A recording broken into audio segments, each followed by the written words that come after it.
Hello guys, अस्सलाम वालेकुम। PST और जेईएसटी की सीरीज़ में ये लेक्चर नंबर हमारे पास 38 है। और ये जो लेक्चर होता है हमारे पास 10 मिनट 12 मिनट या फिर 8 मिनट का होता है। लेकिन ये 8 मिनट का वीडियो 8 मिनट ही नहीं लेता, ये पूरा घंटा ले जाता है या फिर 1.5 घंटा लग जाता है, क्योंकि इसमें सेलेक्ट करना होता है कि कौन से पीएसटी जेईएसटी में लेक्चर मतलब प्रॉब्लम आएंगे। उसके साथ में उन्हें कैसे हल करना है ये भी देखना होता है। उसके साथ में एडिट करना होता है, फिर अपलोड करना होता है, फिर टैग्स मतलब के 2 घंटे लग जाते हैं। तो अगर मैं मतलब कि इसमें मेरा फ़ायदा है, लेकिन इसमें ज़्यादा फ़ायदा आपका है। तो अगर आप देख रहे हो तो मतलब कि मेरे देखने वाले वो हैं जो जिसने मेरा चैनल सब्सक्राइब नहीं किया हुआ, वो देखने वाले हैं। अगर देख रहे हो तो मेरा चैनल सब्सक्राइब भी करो, दोस्तों के साथ में शेयर भी करो, इसमें फ़ायदा है आपका। ऐसा होगा कि अगर मेरे सब्सक्राइबर या व्यूज़ नहीं आएंगे तो लाजमी है कि मैं ये वीडियोस जो सीरीज़ बना रहा हूँ ये बनाना मतलब कि बंद कर दूंगा। उसके बाद में यूट्यूब में जब आपको नीड होगी, जब आपको ज़रूरत होगी, यूट्यूब में सर्च करोगे, आपको मिल जाएंगे बहुत सारे वीडियोस मैंने देखे हैं। मतलब कि वो साइंस से रिलेटेड हैं, सिंधी से हैं, लेकिन मैथ से कुछ ही होंगे शायद, होंगे नहीं तो ऐसे बेसिक कॉन्सेप्ट किसी ने भी क्लियर नहीं करवाया हुआ मैंने, मतलब अच्छे से सर्च किया है। तो अगर ये आपको वीडियो अच्छे लग रहे हैं तो अपने दोस्तों के साथ में शेयर कीजिए, चैनल सब्सक्राइब कीजिए। या उसके साथ में आज जो काम करना है वो आपने करना है। वैसे भी अगर मेरा फ़ायदा है या फिर आपका फ़ायदा है, देखो अगर हमने तैयारी करनी है, लास्ट 4 डेज़ में करनी है, 15 डेज में करनी है, तो क्या तैयारी होगी? आपने आहिस्ता आहिस्ता तैयारी करते आना है, अपने दोस्तों के साथ में भी मतलब कि बैठना है, उनसे डिस्कस करना है। अगर हम ऐसा नहीं करेंगे तो कब तैयारी करेंगे? चलो वो आपकी मर्ज़ी है, लेकिन आज का जो काम है वो आप करोगे। वो इसमें क्या है कि कुछ प्रॉब्लम, जैसे कि पिछले लेक्चर में मैंने 35 से कुछ कहा था कि 35 से लेक्चर कुछ आगे जो लेक्चर बनने वाले हैं वो पीएसटी और जेईएसटी में 100% मतलब कैसे समझो कि 100% आने वाले हैं। ये जो प्रॉब्लम यहाँ पर हल कर रहे हैं ये 100% आने वाले हैं, क्योंकि ये टेस्ट में हमेशा आते हैं। हमा हमारी कमज़ोरी क्या होती है कि हम पढ़ते नहीं हैं, उसके बाद में जब पेपर में जाते हैं बैठते हैं, वहाँ पर अगर हमें कुछ नहीं आता तो फिर हम कहते हैं आउट ऑफ द कोर्स था, हमारा जो भी था syllabus out of the course था। जैसे कि आईबीए ने कहा था कि ये यहाँ से आएगा, वहाँ से तो आया नहीं। अरे हमने बुक्स ही नहीं देखे तो हमें क्या पता कि आउट ऑफ कोर्स था या फिर कोर्स में से था। सारी बातें कोर्स में से होती हैं, लेकिन देखेगा कौन? हमारी तरफ से हम ही देखेंगे ना। तो ये देखना स्टार्ट करो। और ऐसा नहीं कि मेरा चैनल सब्सक्राइब करो, अगर आपको कोई और चैनल अच्छा लगे तो उसका सब्सक्राइब करो, लेकिन कोई आपके लिए अगर कुछ कोई कोशिश कर रहा है तो उसका चैनल तो सब्सक्राइब करो, उसका शेयर करो, ताकि वो बनाना तो स्टार्ट रखे ना। अगर कुछ भी नहीं करोगे आप तो वो बनाना ही छोड़ देगा, ठीक है ना। चलो यहाँ पर 6 नंबर दूसरे प्रॉब्लम यहाँ पर हमने कर लिए थे। यहाँ पर हम उस दिन जो 4 प्रॉब्लम तक पहुँचे थे। 5 नंबर प्रॉब्लम जो है मैंने यहाँ पर आज आपको डायरेक्ट और इनडायरेक्ट मतलब प्रोपोर्शन बताने हैं, सिर्फ मैंने नाम बताना है, हल आपने करना है। पिछले वीडियोस देखोगे तो उससे पता चल जाएगा आपको कि कौन से डायरेक्ट हैं कौन से इनवर्स हैं, ठीक है ना। Rent of a house for 3 months is 18,000। What is the rent of 8 months? Month ज़्यादा होंगे तो रेंट भी जो होगा वो ज़्यादा होगा। तो ये डायरेक्ट प्रोपोर्शन है, क्योंकि एक क्वांटिटी बढ़ेगी तो दूसरी क्वांटिटी भी बढ़ेगी। अब आपने हल करना है और कमेंट में इसका आंसर लिखना है। दूसरा है कि a car travels 45 kilometres in 3 whole 1 upon में 2 litres of petrol. How far would it travel with 364 litres of petrol? Petrol ज़्यादा होगा तो किलोमीटर ज़्यादा कवर होंगे, ये तो आपको पता है, ठीक है ना। पेट्रोल कम होगा तो गाड़ी चलेगी ही नहीं, इसलिए अगर पेट्रोल ज़्यादा हो रहा है तो किलोमीटर भी ज़्यादा हो रहे हैं। तो ये भी जो हमारे पास प्रॉब्लम है ये डायरेक्ट प्रॉब्लम है, मतलब कि डायरेक्ट प्रोपोर्शन है। इसके लास्ट में कुछ प्रॉब्लम हैं बहुत इंपॉर्टेंट हैं, जो कि मुश्किल हैं, नई टाइप के हैं, वो मैं हल करूँगा। और ये प्रॉब्लम जो है ये पिछले लेक्चर जो हमने किए हैं उनसे रिलेटेड हैं। अगर आप हल करोगे, प्रैक्टिस करोगे तो ये आपके लिए बेहतर होगा। इससे क्या होगा कि आपकी टाइमिंग जो कि होगी वहाँ पर टेस्ट में बैठने के बाद में, वो भी फास्ट हो जाएगी और आप जल्दी में हल कर पाओगे वहाँ पर जो भी प्रॉब्लम मिलेंगे, ठीक है ना। 6 metre of cloth is required for 2 shirt. अब 6 मीटर से 2 शर्ट बनती हैं तो 42 मीटर से कितनी शर्ट बनेगी। कपड़ा ज़्यादा होगा तो शर्ट ज़्यादा बनेगी, कपड़ा थोड़ा होगा तो वो शर्ट भी जो होंगी वो कम बनेंगी। अगर ये क्वांटिटी बढ़ेगी तो शर्ट की क्वांटिटी भी बढ़ेगी। तो ये भी जो हमारे पास प्रॉब्लम है ये डायरेक्ट प्रोपोर्शन का है, ठीक है ना। 12 कोच जो हैं वो पैसेंजर कितने ले रही हैं, 624 पैसेंजर को। तो 18 जो कोचेस होंगी वो कितने पैसेंजर ले पाएंगी, ठीक है ना। तो यहाँ पर ये नहीं है कि 12 हैं उसके बाद में 18 है, ये नहीं देखना। आपने डेली लाइफ से सोचना है कि किस तरह हम प्रॉब्लम को समझें। ज़्यादा कोच होंगी तो पैसेंजर ज़्यादा उसमें बैठेंगे, कम कोच होंगी तो उसमें पैसेंजर जो हैं वो कम बैठेंगे। मतलब कि एक क्वांटिटी अगर कम हो रही है तो दूसरी क्वांटिटी भी कम हो रही है, अगर एक क्वांटिटी बढ़ रही है तो दूसरी क्वांटिटी भी बढ़ रही है। तो ये भी हमारा जो प्रोपोर्शन है वो डायरेक्ट प्रोपोर्शन है। इसी तरह यहाँ पर 9 नंबर है कि the weight of 16 bags of rice is 775.60 kg। What will be the weight of 24 such bags. ये भी जो है अब लाजमी है हमारे पास कोई 16 बैग्स हैं, 16 के बजाय अगर 20 बैग्स हो जाएंगी तो लाजमी उनका वज़न भी ज़्यादा होगा। तो एक क्वांटिटी अगर बढ़ रही है तो दूसरी क्वांटिटी भी बढ़ रही है। तो ये प्रोपोर्शन भी जो है हमारे पास वो डायरेक्ट प्रोपोर्शन है, ठीक है ना। तो ये आपने सारे डायरेक्ट प्रोपोर्शन हल करने हैं। हल करने से ये होगा, अगर मेरा हल किया हुआ देखोगे तो इसमें आपकी जो सोचने की थिंकिंग की जो स्पीड है वो कम ही रहेगी, क्योंकि आप देखते जाओगे बस सिर्फ।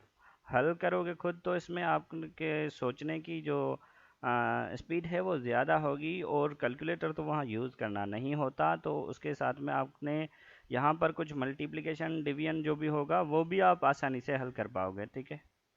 The bus fare of 10 passengers from Karachi to Larkana is। अब कराची से लाड़काना तक जाने के लिए 10 पैसेंजर का जो फेयर है, मतलब किराया जो लग रहा है वो इतना है। 36 का कितना होगा। पैसेंजर ज़्यादा होगा तो किराया ज़्यादा देना पड़ेगा, पैसेंजर कम होंगे तो किराया भी कम देंगे। ये एक क्वांटिटी अगर बढ़ रही है तो दूसरी क्वांटिटी भी बढ़ेगी। एक क्वांटिटी इसके अगर कम हो रही है तो दूसरी क्वांटिटी भी कम हो जाएगी। यहाँ पर डायरेक्ट और इनडायरेक्ट प्रोपोर्शन, इन्वर्स प्रोपोर्शन है, इन्वर्स भी कह सकते हैं, इनडायरेक्ट भी हम कह सकते हैं, ठीक है ना। सिर्फ समझना है हमने और प्रॉब्लम हल करना है।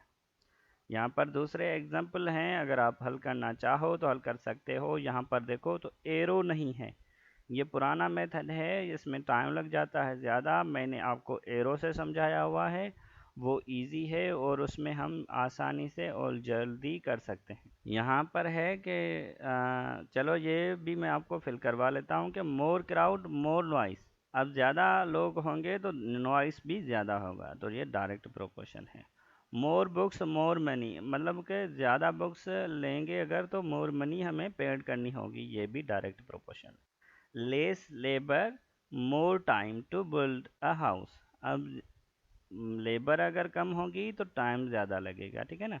मतलब कि यहाँ पर देखो ये क्वांटिटी अगर कम है तो ये क्वांटिटी ज़्यादा है। चलो लेबर को बढ़ा लेते हैं तो टाइम उनको कम लगेगा। तो ये जो है हमारे पास इन्वर्स प्रोपोर्शन है, ये हमारे पास डायरेक्ट है, ये हमारे पास क्या है कि इन्वर्स प्रोपोर्शन है। उसके साथ में अगर ये देखा, ये आपको समझ में आ गया होगा कि अगर ज़्यादा मजदूर किसी काम पे लगाएंगे तो उनको जो टाइम है वो कम लगेगा। अगर वही काम हम कम मजदूर से करवाएंगे तो वही काम हमें उनका मतलब कि उसको टाइम जो है वो ज़्यादा लगेगा। इससे अंदाज़ा ये हुआ कि एक क्वांटिटी को अगर हम कम कर रहे हैं तो दूसरी क्वांटिटी बढ़ जाती है। उसके साथ में अगर इस क्वांटिटी को हम ज़्यादा कर रहे हैं तो ये क्वांटिटी जो है वो कम हो जाती है। ये सिर्फ थिंकिंग पे डिपेंड करता है कि हम कैसे सोच सकते हैं। ऐसा कोई मेथड नहीं है कि ये सोचने की तरकीब भी मैं आपको बताऊं। ये डेली लाइफ के प्रॉब्लम होते हैं, वो आप सोच सकते हो कि कौन सी क्वांटिटी कैसे बढ़ रही है, कम हो रही है। Less money less toffees purchase. अब मनी अगर हम कम देंगे तो जो है टॉफ़ीज़ हैं वो परचेज़ भी कम करेंगे। अगर मनी हम ज़्यादा पेड करेंगे तो जो उनकी परचेज़ है वो भी ज़्यादा हो जाएगी। ओ सॉरी, उसमें मतलब कि टॉफ़ीज़ भी ज़्यादा होंगी। तो ये डायरेक्ट प्रोपोर्शन है, ठीक है ना। इसी तरह आगे बढ़ते हैं और देखते हैं ये कि the ratio of pocket money of Bisma and Omema 3:5। अब रेस्पेक्टिवली अगर देखा जाए तो ये बिस्मा है तो यहाँ पर ये रेशो बिस्मा का है, ये ओमेमा है तो ये रेशो ओमेमा का है। ओमेमा का रेशो जो है वो ज़्यादा है तो इसकी जो पॉकेट मनी होगी वो ज़्यादा होगी और बिस्मा की जो होगी वो कम होगी। इसी से रिलेटेड दूसरे यहाँ पर ट्रू फॉल्स हैं दो ऑप्शन। ओमेमा हैज़ लेस, यहाँ पर दिखा हुआ Omema has less pocket money than Bisma. Omema की पॉकेट मनी जो है वो लेस है देन बिस्मा से, लेकिन यहाँ पर देखा जाए तो ये ओमेमा की है जो कि लेस नहीं है, वो ज़्यादा है। तो यहाँ पर ये जो हो जाएगा वो फॉल्स हो जाएगा। यहाँ पर है कि Bisma has less pocket money. अब देखा जाए तो ये बिस्मा की है और ये जो है लेस है ओमेमा से, तो ये जो हो जाएगा वो हमारे पास ट्रू हो जाएगा, ठीक है। इसी तरह आगे बढ़ते हैं कि express the following as ratio. इसको रेशो में लिखना है, कोई एक मैं हल कर लेता हूँ। वैसे आज मैंने कोई हल नहीं करना था, एक लास्ट में हल करना था, चलो ये कर लेता हूँ। तो यहाँ पर 3:6 है, 3:6 है तो 3:6 को हम कैसे लिखेंगे। वैसे यहाँ पर टेबल भी लगा सकते हैं तो 3 का टेबल इस पे भी लग सकता है, इस पे भी। तो 1:2 इसका जो है वो हम रेशो में रेशो को हम वहाँ तक सिंप्लीफाई करना चाहिए जहाँ तक टेबल लग रहे हैं, ठीक है ना। अगर टेबल यहाँ पर देखो 1 और 2 पे कोई एक टेबल नहीं लगा, यहाँ पर 3 का टेबल इस पे लगा तो इस पे भी लगा। टेबल हमने सेम ही लगाने, जो इस पे टेबल लगाना है हमने वही टेबल इस पे भी हमने लगाना। ऐसा नहीं इस पे हम कोई और टेबल लगाएं और इस पे कोई और टेबल और उनको शार्ट कर दें और सिंप्लीफाई कर दें, तो ये गलत हो जाएगा। टेबल हमने सेम लगाना है दोनों पे, ठीक है ना। इसी तरह यहाँ पर दूसरे प्रॉब्लम आपने हल कर लेने हैं। मैं इसको, ये गलती हो गई मुझसे, ठीक है ना। तो दूसरे प्रॉब्लम आपने इसे हल करने हैं, रेशो में लिखने हैं। अब आइडेंटिफाई करना है कि डायरेक्ट कौन सा है, इनवर्स कौन सा है। मोर लेबर मोर वर्क, ज़्यादा लेबर ज़्यादा वर्क होगा, तो ये हमारे पास हो जाएगा डायरेक्ट, ठीक है। इसी तरह मोर लेबर लेस डेज। अब डेज के हिसाब से तो ये मतलब वर्क होता है एक, जैसे कि कोई हमें खंदक, शायद उर्दू में खंदक कहते हैं या ऐसा कुछ कहते हैं।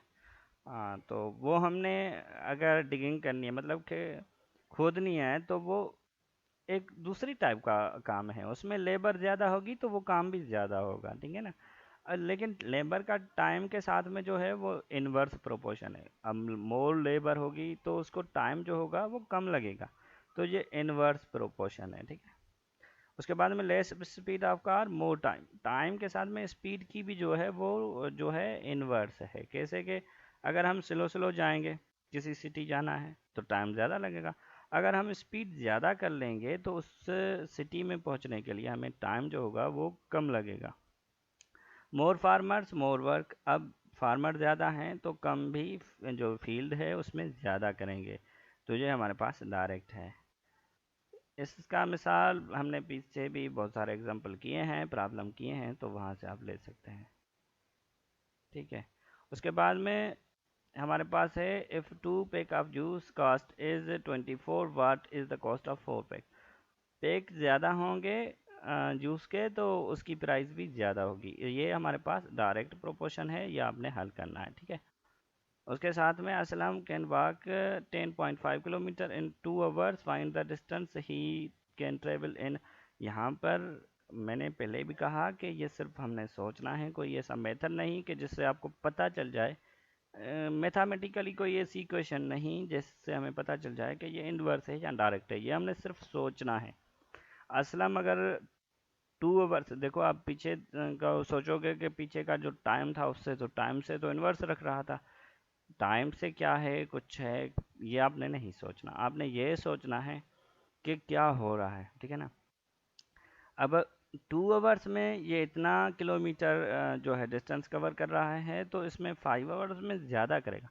देखो टाइम अगर ज़्यादा किया है तो उसने जो डिस्टेंस कवर करना है वो भी ज़्यादा कर रहा है। उसके साथ में ये प्रॉब्लम बहुत इंपॉर्टेंट है, ये मैं कर लेता हूँ। 6 नंबर प्रॉब्लम है कि if 9 workers can complete a work in 6 days, how many more workers are required to complete the same work in 30 days? कोई एक काम है जो 6 डेज में मतलब के कर रहे हैं कंप्लीट। अब ज़्यादा कितने मजदूर होने चाहिए कि वही काम 30 डेज में हो जाए, 3 डेज में हो जाए। वो मजदूर हमने मतलब कि कितने और मजदूर हमें चाहिए कि वही काम जो है 3 डेज में हो जाए। तो ये प्रॉब्लम हल कर लेते हैं। सबसे पहले मैं यहाँ पर ये जो डेटा है इसकी वो हल कर लेता हूँ, यहाँ पर लिख लेता हूँ। जैसे कि डेटा मैंने यहाँ पर ड्रा कर ली कि 9 वर्कर्स को 6 डेज लग रहे हैं। हमें कितने वर्कर्स चाहिए कि उनको 3 डेज लगे। 9 वर्कर्स हमारे पास, ये याद रखिए कि 9 वर्कर्स हमारे पास मौजूद हैं। अब और कितने वर्कर्स चाहिए कि वही काम हमारे पास जो है 3 डेज में हो जाए। तो इसको एरो हमने कैसे देना है, जैसे कि यहाँ पर एरो सीधा देना है बिना सोचे समझे। अब इस क्वांटिटी का इस क्वांटिटी से जो है रिलेशन हमने मालूम करना है कि वो कौन सा है। अगर 9 वर्कर्स हैं 6 डेज, अब ज़्यादा वर्कर होंगे तो कम डेज लगेंगे।